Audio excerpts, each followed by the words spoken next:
Hello Air Gunners, Airgun Warrior here. Sorry it's been a while since I've made a video, just been really busy lately. But in between being busy, I've been able to find a little bit of time to make some do-it-yourself custom plinking and accuracy practice targets and target stands.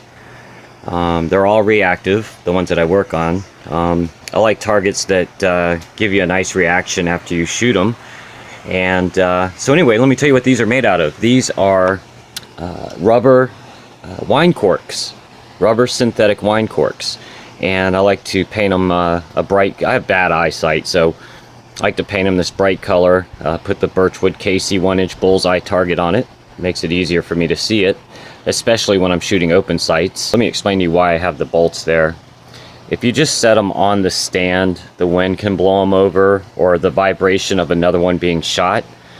So what I did is I drilled a quarter inch hole in the bottom of them, and then I put 1.25 inch in length quarter-inch bolts and nuts through the 1-inch piece of wood there, which is treated pine, and the washer is just there to try and help stabilize it. Now, so what that does is keeps them in place in case there's heavy winds like there are today, and or if there's a vibration from another one being shot. Now, the cool thing is that they hold them in place, but not so much that when you shoot them, you don't get that nice reaction out of them when you nail them right there, bam, right in the center. You get a really nice, they zing away like those little crazy rubber balls you can get. And that's the type of reaction you get out of these rubber corks. It's really cool. So anyway, that's one of the ones I've been working on. This one has 12 across it, so I've got 12 shots before I have to put them back on, which is nice. And another really cool thing about these is you can shoot them up to 15 or 20 times a piece before you have to replace it. They're like self-sealing, if you will. Basically, the ammo passes right through it, and it just seals itself right up. And so anyway, I don't have access to spent shotgun shells, so I do have access to hundreds of these, and that's why I chose to use them. And so that's one of the ones I've made, and now let me get the next one out and I'll show it to you and see what you think of it. Be right back. Alright, here's the second one that I made, and it's probably one of my favorite ones. You know, like I said before, I like to get a nice reaction out of whatever it is I'm plinking or shooting at, regardless if I'm just plinking or you know, practicing accuracy. What this one's made out of is also scrap treated pine lumber. This is a 2x6 is the main stand or legs for it, and a 2x4 for the platform to set the targets on. The targets are 6-inch diameter tin cans, and with the 6-inch diameter self-adhesive reactive Birchwood Casey targets. And these are 3.5-inch diameter tin cans with the 3-inch Birchwood Casey self-adhesive targets. Now, I did order some 3-inch Birchwood Casey reactive targets that are just like this, just a little smaller, and I will start using those instead of these. These tin cans, you're probably wondering why I use them. Well, number one is I love the sound they make when lead slams into them, and they resonate like a drum. Here's an example.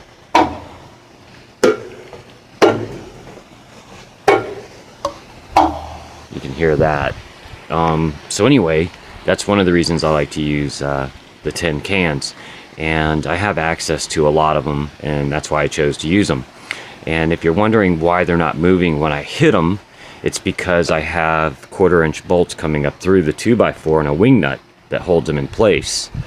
And the reason I have so many on here is because I don't like to stop shooting to have to replace targets. So I figured the more I have on here, the more time I can spend shooting. And replacing them only takes a few seconds. All I got to do is loosen the wing nut, put another tin can on, tighten it up, and that's it. I'm ready to go. This one too is primed and ready for a coat of truck spray bed liner to keep it protected from the elements. And I think that, combined with the fact that I am able to use treated pine, they'll hold up for a long time. That's the second one, and you can see I got 5 across. I'm trying to think of anything else I can tell you about this one. I can't really, but I hope you like it.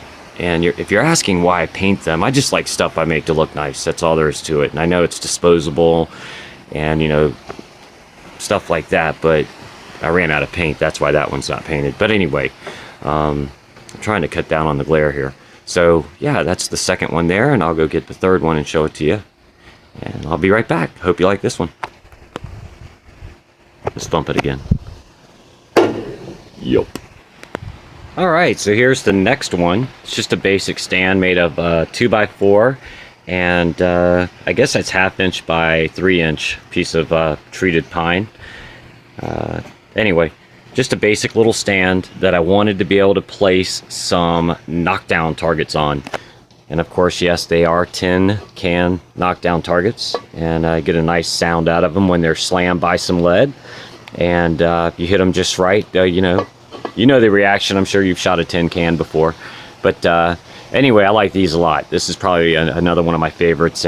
And something that I do too, I'll show you real quick here, is so that I can get as much as I can out of these cans, is that I put 2 bullseyes on them. One that, you know, the 1 inch that you see here, and then after I'm done shooting the side of it up, I can turn these over on this way and place them on the stand and shoot them again. And I don't expect them to stay in place. Of course, they do go flying off when they're slammed by some ammo. And so yeah, get a couple of uses out of them before I have to dispose of them and stuff like that. Pretty basic one there, but I do like it and enjoy it. And so yeah, let me go get the next one. I'll be right back. Alright, so here's the last one I'll be showing you in this video. Not quite sure what to call it. It's made of course, again, treated pine, scrap lumber I was able to get my hands on. Just a couple of 90-degree braces or brackets to keep the 1 inch by 1 inch posts in place. And they are what hold the chain, of course, and then hold this very thick 304 stainless steel disc in place. That's a 2-inch diameter. And the first time I put this together, it was just one hole. I think it was that one there. And I had both chains going into the one bolt. The only problem was the disc was hanging straight like this, and I don't like that because I don't want ammo being ricocheted back towards the firing line.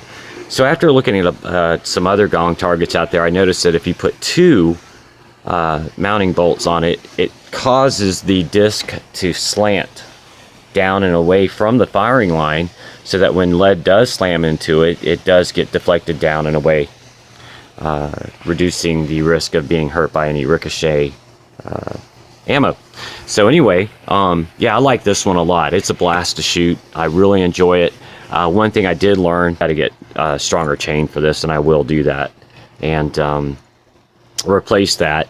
But anyway, this one's a blast to shoot. I shot it the other day with my HPA powered 33 FPE, foot-pounds of energy, QB78 Deluxe with an 18.1 grain JSB pellet, and it caused this disc, and it's got some good weight to it, caused it to spin over, I think it was 2 times.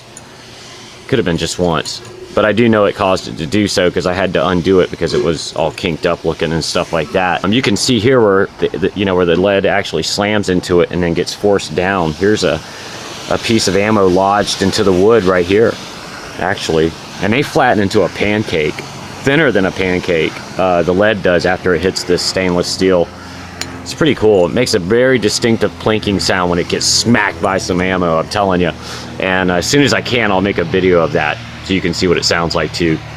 But anyway, this was the last target I wanted to show you today. Do it yourself, you know, target and target stand for plinking and accuracy practice for that matter. And I'm not sure what you'd call that one. I guess like a gong target? I don't know. But anyway, so yeah, that's that one. We'll go back to the first one I showed you. The rubber wine cork targets. The knockdown tin can targets. You get a double use out of them. And then the whatever you call it target. And then the big target that resonates like a drum. Love that one, man. That's gonna be awesome. I can't wait to start shooting these.